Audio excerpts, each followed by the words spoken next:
नमस्कार दोस्तों, भारत एक सोच देख रहे हैं आप। दोस्तों 2024 का चुनाव हमारे सामने है और से ठीक पहले देश में, पूरे देश में या तो इंडिया गठबंधन की चर्चा हो रही है या फिर एनडीए की चर्चा हो रही है। लेकिन सवाल यहां पर यह उठता है कि मायावती इसमें क्या कर रही हैं? इस वक्त मायावती की रणनीति क्या है? मायावती क्या सोच रही हैं और किस तरह से आगे बढ़ रही हैं, ये हम आपको बताने जा रहे हैं। दोस्तों दरअसल मायावती ने पूरा प्लान तैयार कर लिया है। केवल उत्तर प्रदेश ही नहीं, देश के अलग अलग राज्यों में गठबंधन करने का पूरा प्लान तैयार कर लिया है। पूरे देश में अलग अलग राज्यों के जो क्षेत्रीय दल हैं उनके साथ मायावती लगातार मीटिंग कर रही हैं, संपर्क में हैं और उनके साथ चुनाव लड़ने की तैयारी की जा रही है। वो दल जो ना तो इंडिया गठबंधन के साथ है ना ही एनडीए के साथ है, तो मायावती अपनी एक अलग राह चलती हुई दिखाई दे रही हैं, अलग रणनीति बनाती हुई दिखाई दे रही हैं। और इन सब के पीछे जो मास्टरमाइंड हैं वो कौन है? इन सब के पीछे मास्टरमाइंड है आकाश आनंद। जी हां दोस्तों, आकाश आनंद। युवा सोच, युवा रणनीति और उसी के साथ मायावती अब आगे चल रही हैं। मायावती के भतीजे हैं आकाश आनंद और पार्टी के नेशनल कोऑर्डिनेटर भी हैं, जो कि सभी क्षेत्रीय दलों से सामंजस्य बैठा रहे हैं, बातचीत कर रहे हैं। मायावती ने आकाश आनंद को उत्तर प्रदेश और उत्तराखंड छोड़कर दूसरे राज्यों में बीएसपी की ताकत बढ़ाने का जिम्मा सौंप रखा है और उसी तरफ आकाश आनंद बहुत तेजी के साथ, बहुत मजबूती के साथ बढ़ते हुए दिखाई दे रहे हैं। दोस्तों यह कहा जा रहा है कि आकाश आनंद लगातार क्षेत्रीय दलों के साथ बातचीत कर रहे हैं, जो कि अंतिम दौर में पहुंच चुकी है और जल्द ही इसका आधिकारिक ऐलान भी कर दिया जाएगा।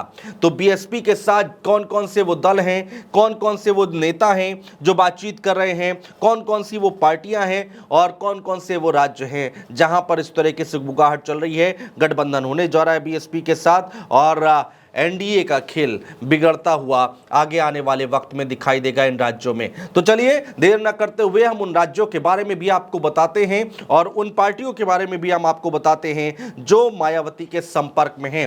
सबसे पहले नाम आता है दोस्तों हरियाणा का।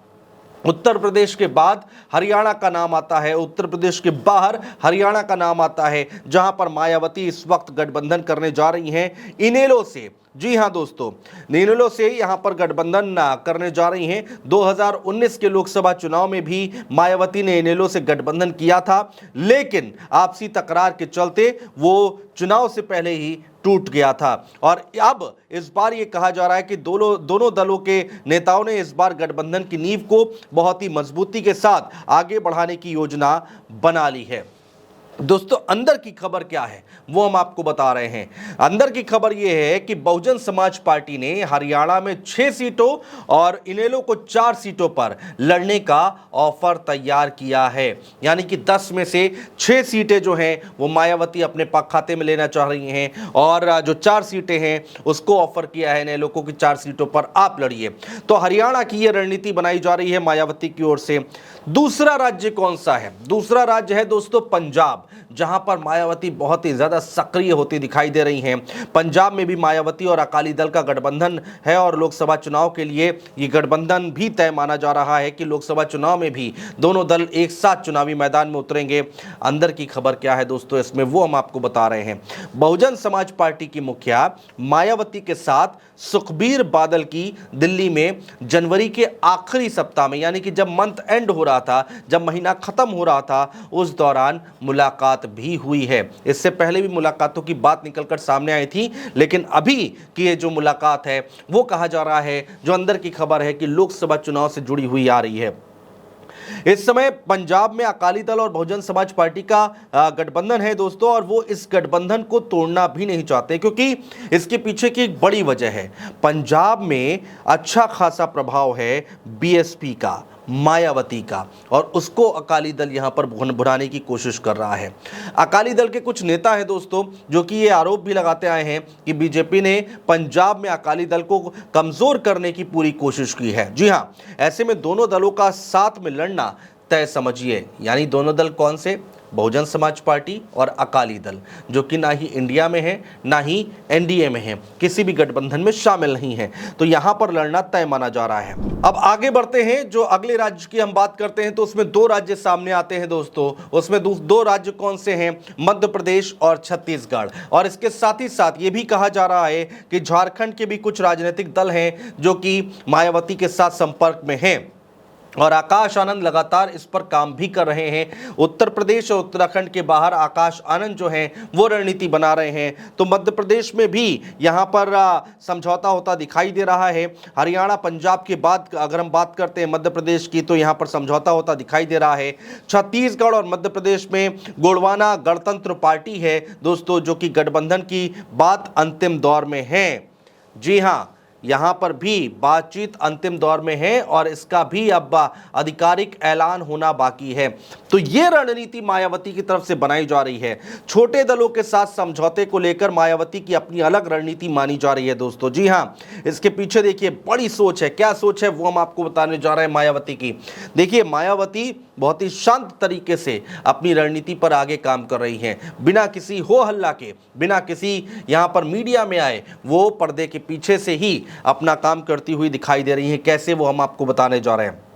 मायावती भारतीय जनता पार्टी के एनडीए से गठबंधन तो नहीं करना चाहती हैं, लेकिन जरूरत पड़ने पर वो सरकार में शामिल हो सकती हैं। मायावती ने ऐसा पहले कहा है कि कब किसकी जरूरत पड़ जाए, आगे आने वाले वक्त में अगर किसी को जरूरत पड़ती है बीएसपी की, तो वो उनके साथ खड़ी होती सरकार में दिखाई देंगी और सरकार में शामिल होती दिखाई देंगी।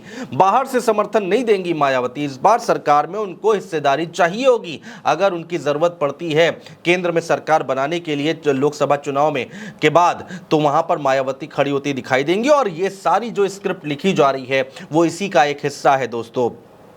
बीएसपी सुप्रीमो छोटे छोटे दलों के साथ अपनी एक अहम भागीदारी सुनिश्चित करना चाहती हैं कि अगर देश में इन छोटे छोटे दलों के साथ कुछ काम बनता है तो आगे आने वाले वक्त में उसका फायदा होता दिखाई देगा। अगर सभी दल मिलकर कुछ मजबूत नंबरों के साथ चुनाव जीत जाते हैं, कुछ मजबूत नंबर लेकर आ जाते हैं, अगर सीटें अपने हाथ में ले आते हैं पूरे देश से, तो जरूरत पड़ने पर बसपा के इन दलों का अलायंस महत्वपूर्ण हो सकता है। कैसे महत्वपूर्ण हो सकता है? जैसे इस वक्त बिहार की राजनीति में मांझी बहुत महत्वपूर्ण हो गए हैं। मांझी जिधर जाएंगे और उनके साथ कुछ विधायक जाएंगे, मात्र 4 विधायक हैं मांझी के पास, लेकिन फिर भी इस वक्त केवल और केवल मांझी पर सबकी नजरें टिकी हुई हैं। इसी तरह मायावती देश की राजनीति में आगे बढ़ती हुई दिखाई दे रही हैं। अपने इन छोटे दलों के साथ गठबंधन करके अगर वो कुछ सीटें ले आती हैं और कुछ सीटों का अंतर यहाँ पर आता है केंद्र में सरकार बनाने के लिए, तो मायावती वहाँ पर किंग मेकर की भूमिका निभा सकती हैं और सरकार में शामिल हो सकती हैं। इसके संकेत उन्होंने पहले ही दे दिए थे कि इस बार सरकार को बाहर से समर्थन नहीं करना है, बल्कि सरकार में शामिल होना है। और इन दलों के साथ मिलकर मायावती एनडीए और इंडिया दोनों का खेल बिगाड़ने की कोशिश कर रही हैं कि अगर देखा जाएगा आगे आने वाले वक्त में इंडिया अगर अच्छा कर रहा होगा तो इंडिया के साथ जाती दिखाई देंगी मायावती, और अगर एनडीए अच्छा कर रहा होगा तो उनके साथ भी खड़ी होती हुई दिखाई दे सकती हैं। तो ये रणनीति है मायावती की। उत्तर प्रदेश उत्तराखंड को छोड़कर आगे बढ़ती हुई आकाश आनंद मास्टरमाइंड है इसके पीछे के सबसे बड़े रणनीतिकार। युवा सोच, युवा रणनीति के साथ आगे बढ़ते हुए आकाश आनंद। फिलहाल मायावती जो कि बिल्कुल शांत दिखाई दे रही हैं, लेकिन वो शांत बैठी नहीं है। इस बात को जान लीजिए दोस्तों। बहुत शुक्रिया।